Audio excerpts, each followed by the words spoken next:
Public service কমিশনের যে পরীক্ষাটা হয়েছিল, অ্যাডভার্টাইজমেন্ট নাম্বার 09/2022, সেখানে সিভিল, ইলেকট্রিক্যাল, মেকানিক্যাল তিনটে উইংসেরই পরীক্ষা নেওয়া হয়েছিল।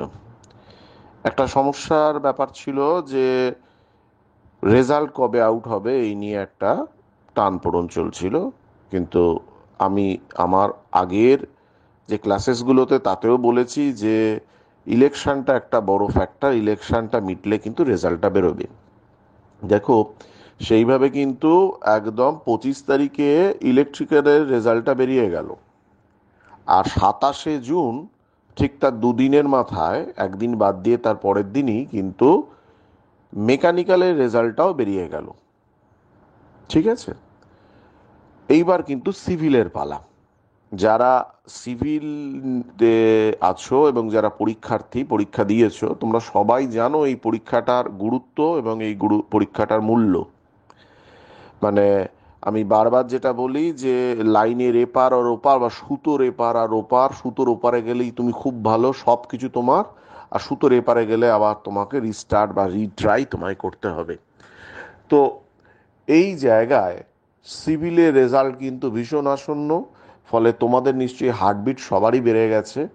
এবার আমি কিন্তু বিষয়টা একটুখানি তোমাদের এক্সপ্লেন করে দিই যে ইলেকট্রিক্যালের যে রেজাল্ট, মেকানিক্যালের যে রেজাল্ট, তারপরে যে সিভিলের রেজাল্ট যেটা আসবে, তাতে সম্ভাব্য কি জিনিস থাকতে পারে যেটাতে তোমাদের ক্ষেত্রে সুবিধা হবে বা অসুবিধা হবে।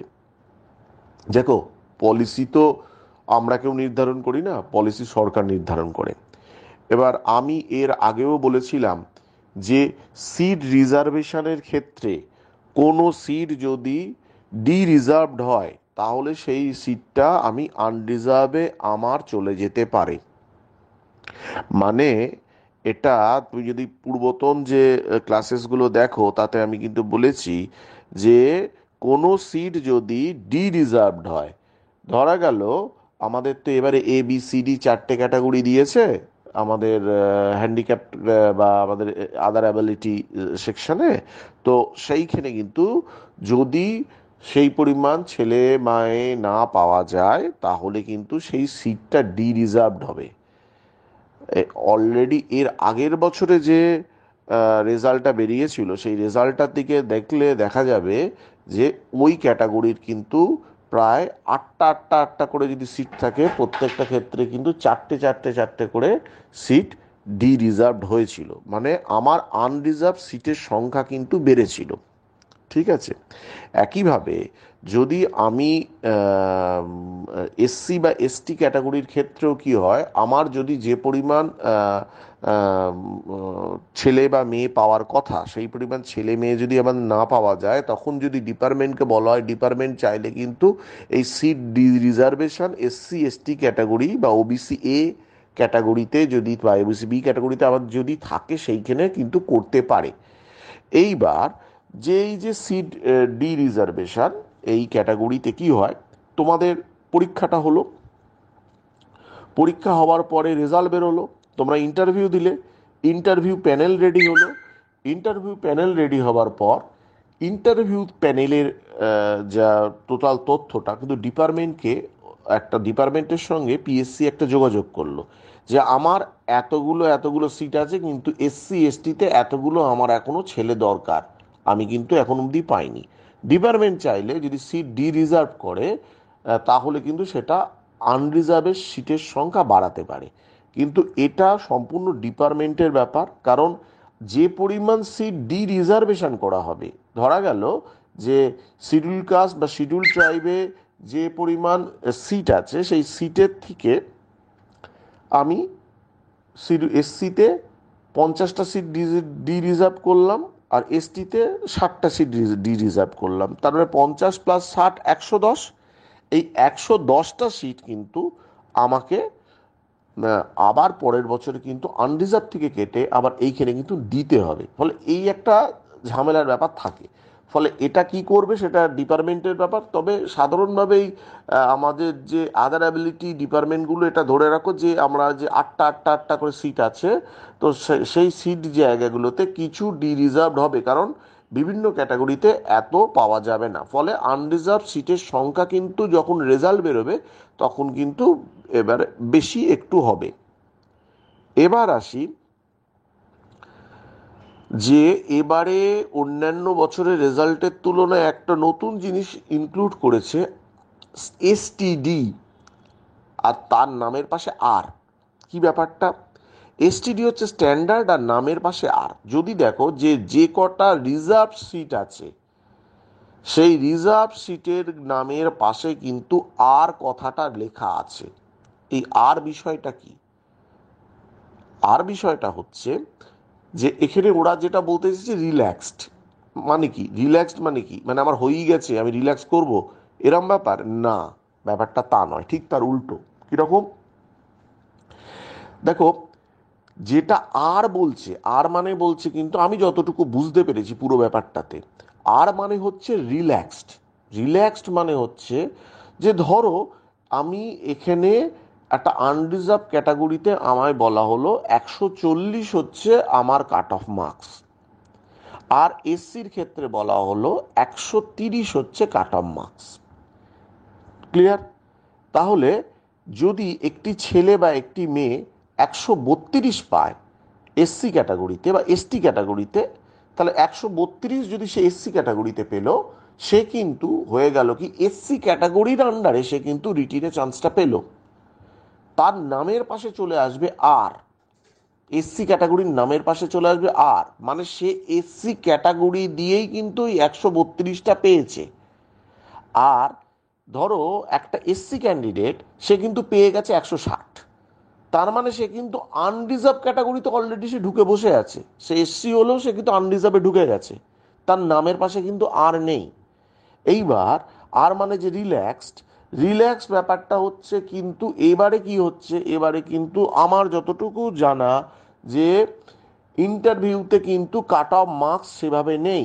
যেমন আগের বছরে কি হয়েছিল, আগের বছরে বা তার আগের বারে কি হতো যে আমাকে রিটিনে একটা নির্দিষ্ট মার্কস পেতে হতো, আর ইন্টারভিউতে একটা নির্দিষ্ট মার্কস পেতে হতো। মানে দুটোর ক্ষেত্রেই আমার কাট অফ লেভেলের ওপরে থাকতে হতো, তবে গিয়ে আমি কিন্তু চান্সটা পেতাম। কিন্তু এখন হচ্ছে কি যে আমার রিটিনে আমি একটা পেয়েছি, আর ইন্টারভিউতে আমার কোনো কাট অফ মার্কস রাখছে না। তাতে সুবিধা কি? সুবিধা কি হচ্ছে, ধরো একটা ছেলে খুব ভালো রিটিন দিয়েছে এসসি ক্যাটাগরিতে, সে রিটিনে পেয়ে বসে আছে ধরো 160 বা 65, সে ইন্টারভিউতে 100 নাম্বারের মধ্যে হয়তো পেল 30, তাহলে 165 প্লাস 30 195। এবার ওভারঅল যদি ক্যাটাগরিতে তার হয় 195-এর মধ্যে যদি ওভারঅল ক্যাটাগরি ধরো 190 ফিক্সড করা হয় এসসি, সে কিন্তু এসসিতে ঢুকে গেল, সে কিন্তু চান্সটা পেয়ে গেল। কিন্তু যদি কাট অফ মার্কস থাকে, বলা হলো যে না 50-এর নিচে পেলে কিন্তু ইন্টারভিউতে হবে না, সে ওভারঅলে যদিও সে কোয়ালিফাই করে যাচ্ছে, কিন্তু যেহেতু কাট অফ মার্কস আছে সে কিন্তু কোয়ালিফাই করতে পারছে না, সে কিন্তু আটকে যাচ্ছে। এবার কি হচ্ছে, এই রিল্যাক্সড কায়দাটা করাতে কি সুবিধা হচ্ছে, দেখো এসসি ক্যাটাগরি ভরে যাওয়ার সম্ভাবনা কিরকম ভাবে। এই জন্য কি হতো, প্রত্যেকবারে আমাদের কিন্তু দেখা যাচ্ছে বিভিন্ন ডিপার্টমেন্ট যে SC ST OBC OBC D category যে রিজার্ভেশন ক্যাটাগরি করছে, রিজার্ভেশন ক্যাটাগরির সিট প্রত্যেক বছর খালি যাচ্ছে, ফলে আবার ডি রিজার্ভেশন করতে হচ্ছে। কিন্তু এবছর কি করছে পিএসসি, এই নতুন সিস্টেম যে এই আর আর পদ্ধতি, রিল্যাক্স পদ্ধতিটা চালু করছে। ঠিক আছে, রিল্যাক্স পদ্ধতি চালু করলে সুবিধা কি, ধরো একটা ছেলে আমার কাট অফ মার্কস হচ্ছে এসসি ক্যাটাগরির 130 আর জেনারেল ক্যাটাগরির 140, একটা ছেলে 132 পেলো, আগের যে উদাহরণটা দিলাম, তাহলে 132 যে ছেলেটি পেলো সে 132 পেয়ে কিন্তু এসসি ক্যাটাগরিতে সে বসে আছে। আর একটা ছেলে 150 পেয়েছে, সেও এসসি ক্যাটাগরি কিন্তু আনরিজার্ভে ঢুকে বসে আছে। এবার যে 132 পেয়েছে সে যদি প্রপারলি ইন্টারভিউ না দেয়, সে কিন্তু বাদ হয়ে যাবে। কিন্তু 142 যে পেয়েছে, সে 142-এর সঙ্গে সে তার যদি ইন্টারভিউটা প্রপার নাও হয়, কিন্তু ওভারঅলে দেখা গেল যে সে এসসি ক্যাটাগরির যে ওভারঅল কাট অফ মার্কস, সেই কাট অফ মার্কসে সে চলে আসছে, যেহেতু ইন্টারভিউতে কোনো কাট অফ মার্কস রাখছে না, সেই জন্য কিন্তু সে কিন্তু কোয়ালিফাই হয়ে যাচ্ছে। সুতরাং এটা বুঝতে পারছো, যারা রিজার্ভেশন ক্যাটাগরিতে আছো তারা কিন্তু ওই আর দেখে কিন্তু রিল্যাক্সড হওয়ার কোনো ব্যাপার নেই। আর মানে হচ্ছে তোমার মার্কসটা এসসি ক্যাটাগরির মধ্যে পড়েছে। এবার ওভারঅল এসসি ক্যাটাগরি বা এসটি ক্যাটাগরিতে তোমাকে যদি কোয়ালিফাই করতে হবে, তোমাকে ইন্টারভিউটা দারুণ দিতে হবে, ঠিক আছে? আর যারা আর নেই তারাও করো না, কারণ বুঝতেই পারছো তোমার পেছনের ছেলেটা যদি ভালো ইন্টারভিউ দিয়ে তোমায় ক্রস করে যায়, সে কিন্তু পেয়ে যাবে, ঠিক আছে? এই জন্য কিন্তু এই সিস্টেমটা করা হয়েছে। আমি আশা করি পরিষ্কার করতে পারলাম তোমাদের বিষয়টা, যে কিভাবে কেন এই আর ক্যাটাগরিটাকে আনা হয়েছে। আচ্ছা, এবার দেখবে যে যারা হ্যান্ডিক্যাপ, ফিজিক্যালি হ্যান্ডিক্যাপ যারা আছেন, তাদের মধ্যেও কিন্তু এই আর ক্যাটাগরি ঢোকানো আছে। সিস্টেম কিন্তু একই, কারণ কিন্তু একই, যে ফিজিক্যাল হ্যান্ডিক্যাপটে প্রত্যেক বছর ডি রিজার্ভেশন করতেই হয়। এবার কি হচ্ছে, যদি কেউ ফিজিক্যাল হ্যান্ডিক্যাপ কোটায় কেউ যদি 10টা সিট থাকে, সে যদি 10টা সিটের মধ্যে আমি 12 জন বা 15 জন পাই, সে কিন্তু আর দেয়া আছে মানে সে কিন্তু হ্যান্ডিক্যাপ কোটায় পেয়েছে। তাকে কিন্তু তার যেহেতু আমাদের ওভারঅল মার্কসটাকে আমাকে তাকে দেখতে হবে। সেই ওভারঅল মার্কস যদি তার মানে যা total cut off marks, overall total cut off মার্কসের থেকে কম হয়, তাহলে কিন্তু সে কিন্তু বাদ চলে যাবে। কিন্তু যদি এমন হয় যে ইন্টারভিউটা সে মোটামুটি দিল, রিল্যাক্সড হওয়া সত্ত্বেও তার ক্যাটাগরির মধ্যে চলে এলো, সে কিন্তু হয়তো ইন্টারভিউতে খুব বেশি মার্কস পেলো না, কিন্তু ওভারঅলে সে বেরিয়ে গেল। ফলে আমার যে মানে ফিজিক্যালি হ্যান্ডিক্যাপ্টের যে সিটগুলো, সেই সিটগুলো কিন্তু ইউজ হয়ে যাওয়ার সম্ভাবনা আছে। এবার আমাকে যারা আনরিজার্ভ ক্যাটাগরি আছে তারা বলবে যে স্যার তাহলে তো এসসি ক্যাটাগরি বা এসটি ক্যাটাগরি, ওবিসি, ওবিসিবি এগুলোকে তো পুরো ইউজ হয়ে যাচ্ছে স্যার, আমরা তো তাহলে আমরা ডি রিজার্ভেশন হওয়ার চান্সেস আমার কমে যাচ্ছে। দেখো, আমি মোটামুটি এত বছরে যা দেখেছি, যে সাধারণভাবে এইটা তোমাকে লক্ষ্য রাখতে হবে যে আমার যে রেজাল্টটা বেরোচ্ছে সেই রেজাল্টে কতগুলো আর আছে, আর এই রেজাল্টে আমার এসসি এসটি কতগুলো নেওয়া হয়েছে, আর আমার টোটাল সিটের সংখ্যা কত। বোঝাতে পারলাম ব্যাপারটা? আমি এসসিতে টোটাল ওভারঅল সিটের সংখ্যা কত অলরেডি পিএসসি অ্যানাউন্স করে দিয়েছে। তোমার টোটাল রেজাল্টসের মধ্যে তুমি গুনে নাও তোমার কতগুলো এসসি আছে, কতগুলো এসটি আছে, কতগুলো ওবিসি, কতগুলো ওবিসিবি, কাদের ডাকা হয়েছে, গুনে নাও। তাহলে তুমি যদি দেখো যে সংখ্যাটা সেই রেঞ্জের মধ্যে তার থেকে কম আছে, সাধারণভাবে কমই হয়। তুমি যদি বাকিদের দেখো এখন অবধি রেজাল্টের যা ট্রেন্ড, আমার সেই ট্রেন্ড কিন্তু বলছে কমই হচ্ছে, তখন কিন্তু আমাদের চান্স থাকে যে আনরিজার্ভ ক্যাটাগরিটাও আবার ফিল আপ হয়ে যাবে, ঠিক আছে? আনরিজার্ভ ক্যাটাগরিটাতে ওটাকে আবার ডি রিজার্ভেশন করার একটা চান্সেস থেকে যায়। আর এই আর বা রিল্যাক্স পদ্ধতির মাধ্যমে আর কাট অফটা ইন্টারভিউতে তুলে দেওয়ার জন্য যেটা হচ্ছে, যে ওভারঅলই আমাদের একটা জায়গাটা মিট করার একটা মানে আমার সিটের যে এতদিন ধরে এসসি এসটির প্রচুর সিট যে পড়ে আছে, সেই সিটটা ফিল আপ করার এটা একটা পদ্ধতি, ঠিক আছে? সুতরাং ওভারঅলই দেখো যে কিভাবে আমার জিনিসটা হচ্ছে। এবার একটু আসি কাট অফ মার্কসে। দেখো, সবাই চিৎকার করে করে বলে চলেছে, আমি যা দেখছি বিভিন্ন জায়গায়, এত কাট অফ মার্কস হবে, এত কাট অফ মার্কস হবে। হ্যাঁ, আমাকে রিসেন্ট একজন বলল যে সে আমার ইলেকট্রিক্যালে কাট অফ মার্কস 131 ছিল আনরিজার্ভে, আর মেকানিক্যালে 140, সিভিলে 170 হবে। তো একটা কথা হচ্ছে, কেউ কিন্তু গণৎকার নয়।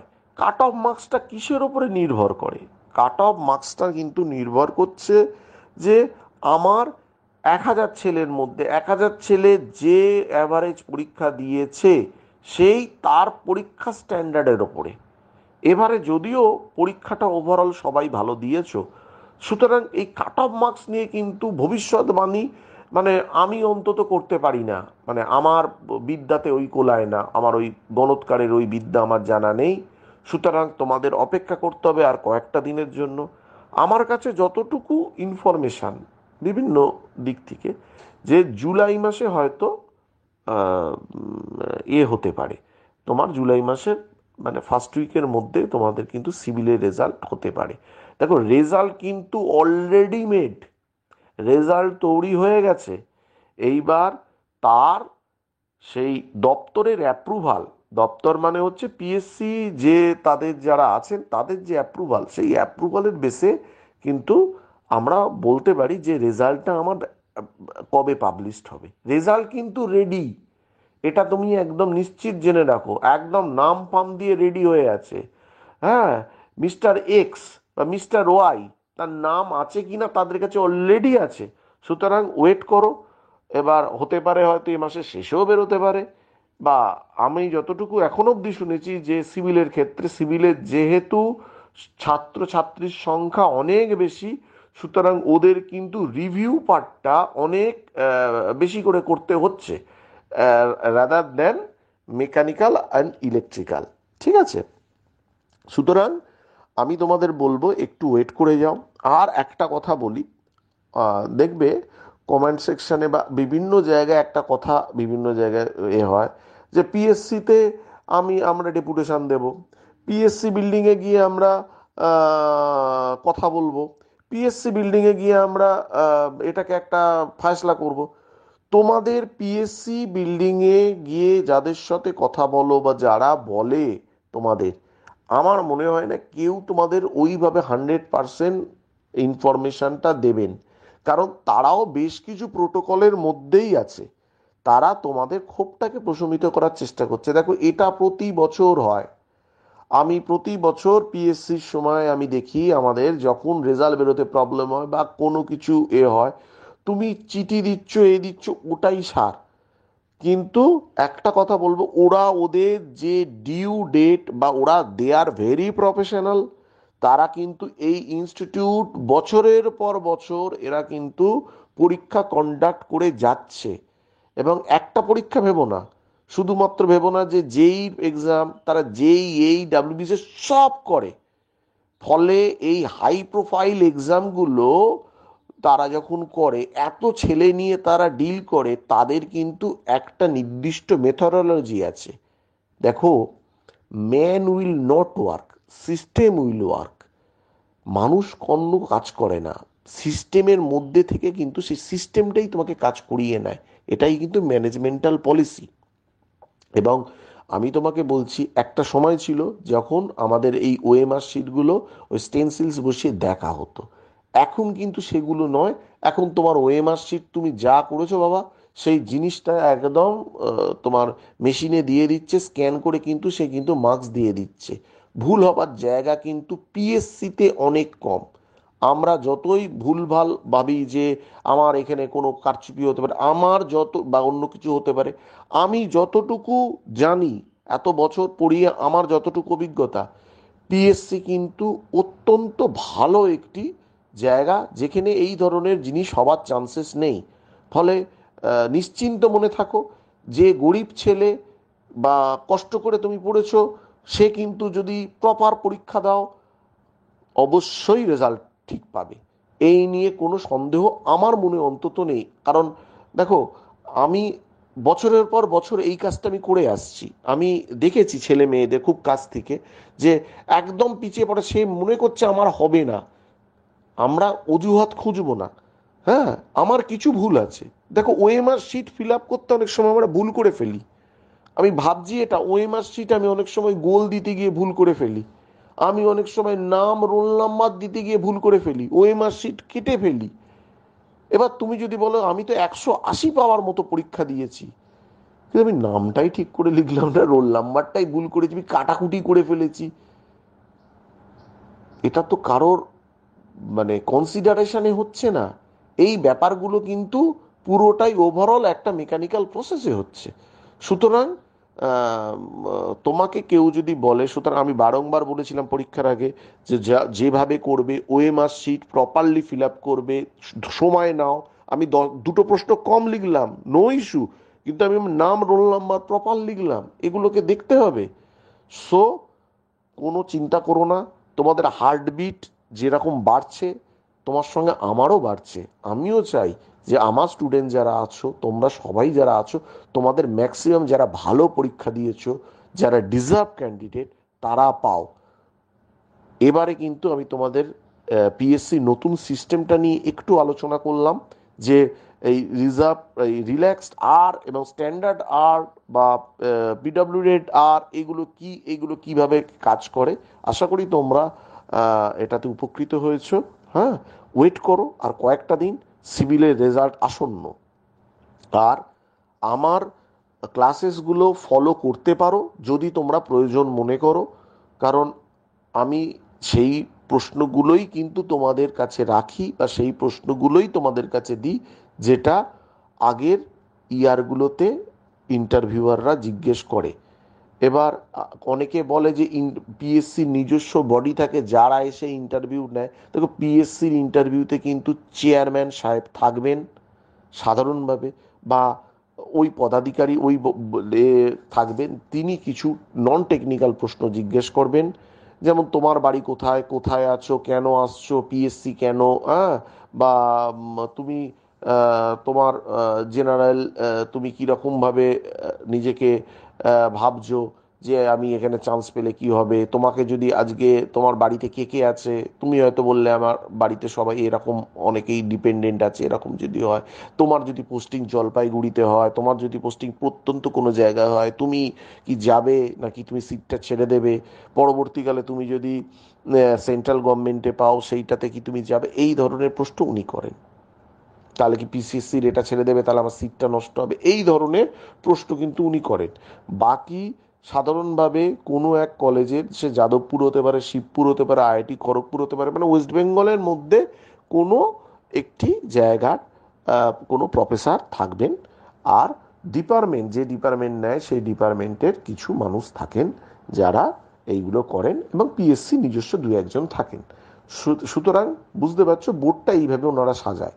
সাধারণত দুটো রুমে ওনারা ইন্টারভিউ কিন্তু করেন, ঠিক আছে? রুম নাম্বার 1 আর 2, মানে তুমি যদি যখন ওপরে উঠবে, উঠে একটা বড় হল ঘরে যেখানে বসবে, যেখানে তোমার মার্কশিটগুলো চেক হবে। এটা এটা আমি তোমাদের বোধহয় বলিনি, তোমাদের কিন্তু মার্কশিটগুলো বা তোমরা যা যা ডকুমেন্টস এর আগে দিয়েছো সেটা কিন্তু একটা আলাদা ঘরে বসিয়ে তোমাদের কিন্তু চেক হবে। সেই চেকটা কিন্তু একদম ক্লারিক্যাল সেকশনের লোকেরা করবে, সেটা কিন্তু তোমার ওই এরা করবে না, মানে ইন্টারভিউয়ার বলবে না যে এই তোমার হায়ার সেকেন্ডারি মার্কস দেখাও, হায়ার সেকেন্ডারি রেজাল্ট দেখাও, তোমার এর দেখাও, যেটা আমরা সিনেমায় দেখি, ওরকম নয়। কিন্তু একটা আলাদা ঘরে ক্লারিক্যাল সেকশনের লোকজন তোমাদের সমস্ত ডকুমেন্টস, যা যা ডকুমেন্টস দিয়েছো, বি ভেরি কেয়ারফুল। তুমি যা যা ডকুমেন্টস পিএসসিতে দিয়েছো ফর্ম ফিল আপের সময়, সেই ডকুমেন্টসগুলো কিন্তু, বা যা যা লিখেছো সেই ডকুমেন্টসগুলো কিন্তু নিয়ে যেও ভাই, ঠিক আছে? ওইটা কিন্তু মিস করো না। কারণ যারা ক্লারিক্যাল সেকশনের লোক আছে, ওরা ইনস্ট্রাকশন মানে, ওরাই দয়া দেখানোর জন্য বসে নি, স্যার আমি ওটা ভুলে গেছি, ওটা জানি না, ওটা পারি না। আমি এর আগেও বলেছিলাম যে যদি ভুলে যাও, তার উপরে রেকর্ড সেকশন আছে, সেখানে গিয়ে জমা করতে হয় রিকোয়েস্ট করে, ঠিক আছে? তো তারা খুবই ভালো মানুষ, এই নিয়ে সমস্যা নয়। কিন্তু তোমরা কিন্তু বারংবার যাবার আগে ওই ডকুমেন্টসগুলোকে দেখে নেবে, যে ডকুমেন্টস কি কি আছে, সেই ডকুমেন্টসটা আমি আদৌ প্রপারলি নিয়ে যেতে পারছি নাকি। সেইখানে পুরো জিনিসটা চেক হবে, যাদের চেক কমপ্লিট, সেই চেক যাদের কমপ্লিট, সেই ডেটাটা ওনারা ওখানে দেবেন। এবার পর পর পর পর ডাকা হবে। তোমার ওই ঘর থেকে ওই রুমে যাওয়ার জন্য একটা লম্বা করিডোর আছে, সেই করিডোরটাতে তুমি যখন যাবে, দেখবে যে মানে তোমাকে ডাকবে, তুমি ওই করিডোরটাতে যখন যাচ্ছ ভাই, ওই সময় কিন্তু পেশেন্সটা রাখা খুব জরুরি। যারা পিএসসিতে কোনোদিন ইন্টারভিউ দাওনি, বা পিএসসির ইন্টারভিউ কেউ নেয়নি, বা ওই জায়গাটা জানে না, তারা কিন্তু জানে না ওই করিডোরটা কিন্তু একটা বড় ফ্যাক্টর। ওই সময় মনে করবে এটা আমার চান্স, আমি ভয় পাচ্ছি না, এটা আমার চান্স, আমি দেখিয়ে দেবো। এই ব্যাপারটা কিন্তু নিজের মনে রাখবে। আর আবার বলছি, গুজবে কান দেবে না ইন্টারভিউতে গিয়ে। অনেকে বলবে আমার এ এ রুমে দারুণ লোক দারুণ প্রশ্ন করছে, বি রুমে খুব কড়া প্রশ্ন করছে, এসব নিয়ে মাথায় একদম দেবে না। প্রত্যেক প্রত্যেকটা ক্যান্ডিডেটের ক্ষেত্রে নতুন অপশন, নতুন জায়গা। ঠিক আছে, সবার জন্য অনেক অভিনন্দন রইল আসন্ন রেজাল্টের জন্য। ঠিক আছে, যারা চান্স পাবে তাদের জন্য আমার অনেক অভিনন্দন। যারা চান্স পাবে না তারা কিন্তু কেউ মন খারাপ করবে না, তাদের কিন্তু আবার বলছি রিস্টার্ট করতেই হবে। ঠিক আছে, আমি সঙ্গে আছি, এগিয়ে চলো, হয়ে যাবে। যে জেতে আর যে হারে এক সুতোর ফারাক, মানুষটা এক, শুধু সুতোর এপার আর ওপার। ঠিক আছে, ভালো থেকো, সঙ্গে থেকো।